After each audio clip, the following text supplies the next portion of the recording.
I'm glad you're here. Today, we're going to begin a series on creating and maintaining customer allegiance.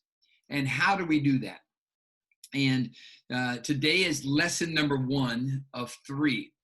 There's actually 3 aspects to creating and maintaining customer allegiance. The first one we'll discuss at length today, and that is that we must believe and be positive about our serve, okay? Because if we're not positive about it, if we don't really believe in it, we will not be totally committed. And so that's what we're going to be talking about today. The second aspect, and if you could sort of see this as a triangle, it has its base and then the sides. And so the bottom base is what we're going to be discussing today. We must believe and be positive. The second part of this triangle is that we must understand and serve those that our intentions are to serve. We must know them. We must understand them. We must meet them at their need of serve. Third aspect is we must breed or cultivate customer allegiance. We'll discuss these at length as we move on. The first part that I would like to share with you is right here in the top right-hand corner, right here above my right hand here. And the objective is for us to learn how to serve. To do that, we must smile. When we smile at our customers, what we do is we elevate them. And when we elevate them, the reason we smile and elevate them is because we rally for them and value them. We value them highly and we educate them. All right? We smile, elevate, rally, value, and then we get to educate them. As we move through this, the beginning to believe and just be positive about what we're doing is simply this.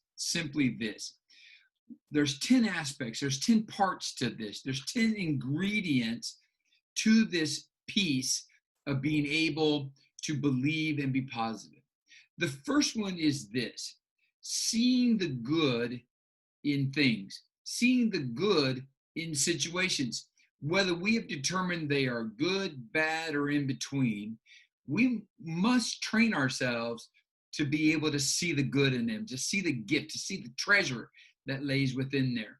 Number 2, seeing how to locate the good in bad situations, in difficult things, in what we would refer to as challenges to us. Number 3, seeing the opportunity when an obstacle faces us. See, we have this option. We can either look at obstacles, look at heavy things, look at challenges as an indication to stop, to move on, to do something different, to moan and groan and gripe and what I call puke all the time about things. And what puking is when we point at things that we don't like, we unify other people to line up with us, and we keep the conversation on that. And we establish a milestone that this is okay. We just believe that it's okay to do this all the time. And listen, if we're going to breed and cultivate a culture of believing and being positive about our serve, we cannot continue to puke. We cannot continue to establish and create a milestone that it is okay to puke, because it is not. It is not okay to puke. Number 4, seeing what is right with things. This is so interesting to me, because what we're doing, human beings have this ability to always very rapidly be able to talk about things that are not good. We can get behind things that are not good. We can create sit-ins. We can create all kinds of things where we talk about what's not right. And yet we struggle. We struggle with being able to talk about the things that are right. In fact, what I would like you to do is I would like you to turn to each other just for a moment, and I'd like you just to talk about 3 things that is right in your school restaurant. Three things. Just do that right now as I wait for you. Go ahead.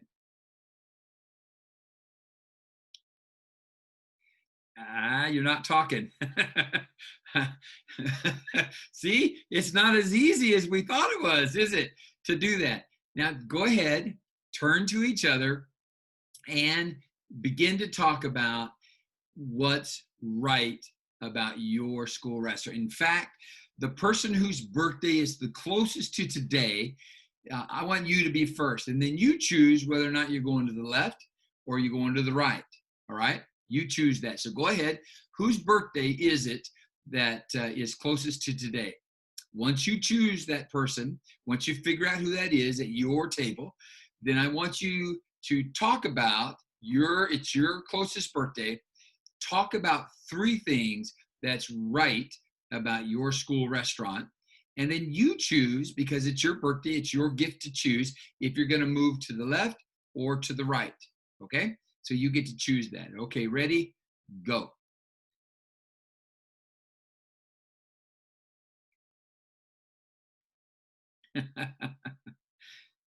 Ah, you're not doing it over there. Come on now. You're not, what? You got to just participate. I know it's hard. You see what I was talking about? It's hard to do this, isn't it? Because we're not in the practice of talking about what's right. So I'd like you to really practice this. If we're going to become these kind of people that really serve our students, serve their families, and serve the school staff, then we have to learn how to believe and be positive. And part of that is seeing the good in situations, seeing and locating what's good in challenging situations, and then seeing the opportunity, number three, when an obstacle or challenge faces us. And then number four, what we just talked about, seeing and talking about what's right. Okay. Number five, treating others the way we desire to be treated. My grandmother shared with me that if I would treat people the way I wanted to be treated, then I would always be treated right. I remember one day coming to my grandmother and saying to my grandmother, grandmother, that doesn't work. Because I've been doing that. I've been practicing this and it's just not working. And she said to me, oh, grandson Matt, you misunderstand. It's not that they will always treat you right. They sometimes will. And it's really not about them when you treat people right. It's more about who you are deep inside of you. And that's why you treat people right, regardless of how they treat you. I will never forget that. I was just a young child when she shared that with me. And as life has gone on, I've really attempted to practice that every day. Now, I'm going to be honest. I'm just like you. There are times that that's a real challenge, isn't it? To treat people the way you want to be treated. Yet, if we continue to do this, it eventually becomes a habit in our lives, and it begins to be the fingerprint, the thumbprint of who we are, to treat people the way we desire to be treated. Number six, encourage others when they need to be encouraged. For me, when I say the word encourage, in my mind, I spell it differently than most people. Most people spell encourage with an E, E-N-C-O-U-R-A-G-E. I spell it with I-N dash courage. And the reason I do that is I believe that our words need to place courage and confidence in other people. As we learn how to create and maintain customer allegiance, the foundation of this triangle is we must believe and be positive. And to do that, there needs to be this culture around us that really emphasizes and really lives out in our village this aspect, that we encourage one another, that the words and the actions that we use towards and for each other places courage and confidence in each other. And then number seven, and of these 10 pieces, number 7 may be the cornerstone. It may be the biggest one that we have to really think about and practice. And that is simply this: we must release others from owing us when they have hurt or offended us. This is what I know. Working in school restaurants, working with a team, working inside the village and the tribes that you live and move and have commerce with and in, it is easy, isn't it? It is all too often that we get offended, we get hurt, we get mistreated, injustice happens. And here's a reality that is so hard to live with. It's so hard to live with. We want everybody else to change. We want everybody else to be what we expect of them.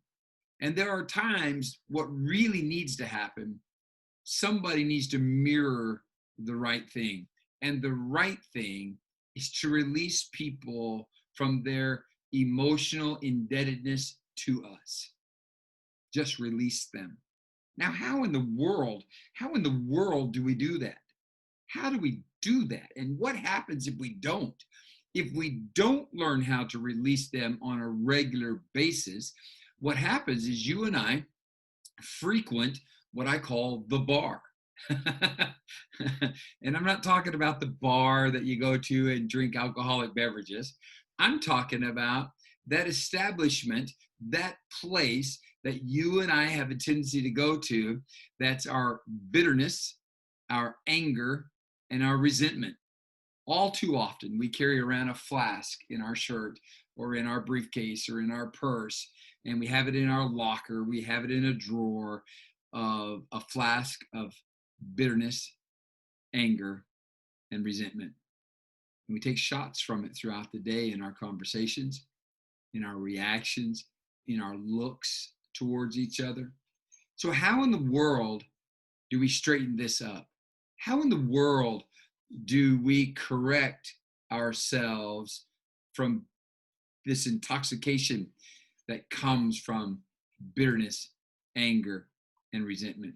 I think number 8 really plays into this.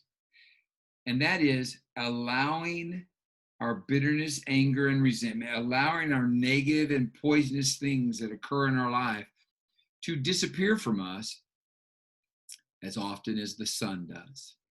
It is interesting. As the sun, we call it the sun sets or the sun rise. And in reality, the sun neither sets nor rises. It stays in its spot. It's the earth that moves around the sun.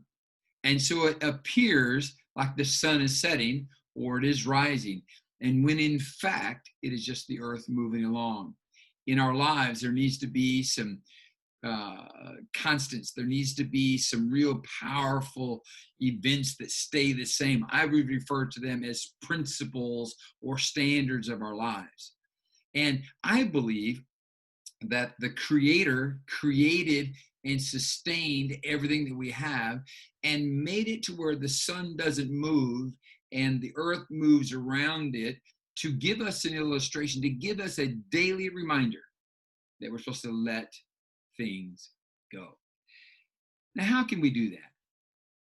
How in the world can we do that when somebody has deeply offended us, when somebody has grievously hurt us, when they have taken advantage of us? How in the world do we just let it go? We have to do something that is all too often misunderstood, and that is that we must issue forgiveness. I think we get partnering somebody and forgiveness all mixed up. We think that if we forgive them, we're granting them a pardon. And in reality, none of us have the authority to grant anybody a pardon. Forgiveness is less about the person that offended you. It's less about the person that hurt you. It's less about the situation that hurt you, that scarred you, and more about you. It's more about you. Because as you let those things go, the salve that heals your soul, your mind, your will, and your emotion is applied to your own soul. And when that happens, we are able then to see life in the right way. We're able to see it unskewed as it is. So every time that the sun disappears from our sight, every time that it disappears from our sight, we should verbally, as a matter of action on the inside of our hearts, just issue forgiveness. And what that is letting them off our hook. And here's the truth. So many of us, we're the judge, the jailer, and the jury of other people. I'm compelling us to resign. In fact, why don't we do that? Just get a piece of paper, and while you sit there, while you're participating in this training session, write a letter of resignation. Write a letter of resignation. I insert your name, I'll insert my name. I, Matt Upton, do hereby resign from being on the jury, from being a judge, and from being a jailer of all those that have hurt and offended me over my lifetime. I hereby resign from being the one that has to make sure that things aren't going right for their life. I hereby resign from issuing out edicts and directives of condemnation towards those and the situations that have hurt me. Signed, Matt Upton. And then date it today. Okay? Now you say, well, that doesn't do anything. Oh, yes, it will. The moment you do that, that's what forgiveness is all about. You've removed yourself from keeping track of them. Because as long as you're the judge or the jury or the jailer, as long as you're that person, as long as you're in any of those, you're having to keep track of them, which keeps the wound open. And you say, well, who's the jury? What is the jury? The jury is those people that you get together with and you talk about everything that's bad. And this is what I know. On teams of people, on groups of people, when we work with people on a daily basis in close proximity, even at 6 foot distancing, we have the potential, there's a high probability of bitterness, anger, and resentment being produced in those situations. And when that happens, we are unable, we are incapable of really bringing our best serve to those that we are called and positioned to serve. So, number 8 is just allowing the negative and bitter anger and resentful moments to disappear from us as the sun does. Number nine, accept the bad days as a day that in fact will pass. This bad day, this bad situation that you're going through did not come to stay. It came to go, and it will go. It will go. And sometimes there's some people in our lives that are just around and create or add to our bad days, which brings us to number 10. Number 10, saying nice and humorous things on a regular basis. And I'd like to give you two more. Today, okay? Number 11, deciding to be joy-filled is an internal thing, not an external thing. When we decide on the inside that I'm going to be joy-filled, that's an internal thing. That's a choice that we make, and that is not based on happenings. That's what happiness is all about. That's why pursuing happiness makes us have to be locked into what somebody else does or doesn't do before I'm happy. Yet to be joy-filled is an internal thing. It's an inside job.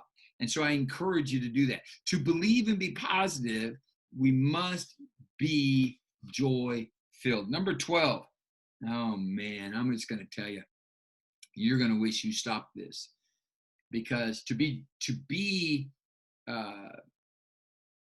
believe and be positive, number 12 is very, very important. And that is simply this: become responsible for all of my words, all of my attitudes, and all of my actions. What? What did you say, Matt? That's right. Remember, I'm your friend. Okay. Remember, I'm your friend. And we just have to learn how to be responsible. Be responsible for our own words, our own actions, our own attitudes. Move away from allowing somebody else to cause our middle finger to get a cramp and point to the ceiling. Because sometimes when it does that, more than often, more than we care to know, all it does is show our IQ or our age. We're just acting like children when our middle finger gets a cramp and points up towards the sky. And so I just suggest that we become responsible for our own actions, attitudes, and words. Just do that. So what have we said here today? What have we done in the last 30 or so minutes? Let me just go back over, and we'll start with number 12, and we're going to work our way back. I started off saying I would give you 10, and I gave you 12, all right? Number 12 is decide today to become totally 100% responsible for your own words, your own actions, and your own attitudes. Quit blaming situations and challenges and people for the words that come out of your mouth.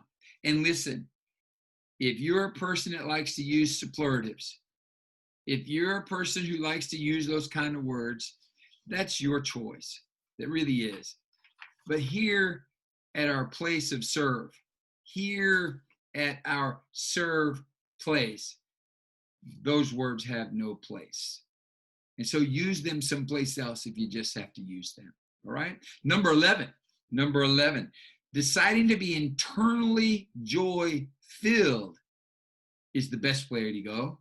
Do not wait for happiness. Just decide ahead of time, I'm going to be joy-filled. It will produce happy times. Saying or nice or humorous things is number 10. Number 9 is accept the bad days as days that are going to pass away. Number 8, allowing the sun's disappearance to remind us to let bitterness, anger, and resentment opportunities to dissipate from our lives at the moment they do that. Number 7, we must release others from owing us whenever we feel like they do. All right. Number 6, encourage others when they need it, when they need strength, when they need lift. Give them inside courage. Speak words of affirmation to them. Speak words that will give them lift, that will encourage them and give them strength and confidence. Number 5, treating other people on your team and in your village the way you would desire to be treated is very important. Number 4, seeing what's right in situations and circumstances. Number 3, seeing the opportunity that lies within an obstacle or a challenge. And then number 2, seeing how and understanding how to locate the good in difficult situations. Number 1, seeing the good in things. Listen, I'm Matt. I'm your friend. You can call me at 916-708-8103. You can text me there as well. And when you text me, make sure that you give me your first name, where we came into contact or connection at, and which part of the country you're from. You can email me at matt@mattupton.net. And we will see each other very soon in session number 2 of 3 of creating and maintaining customer allegiance. Thank you.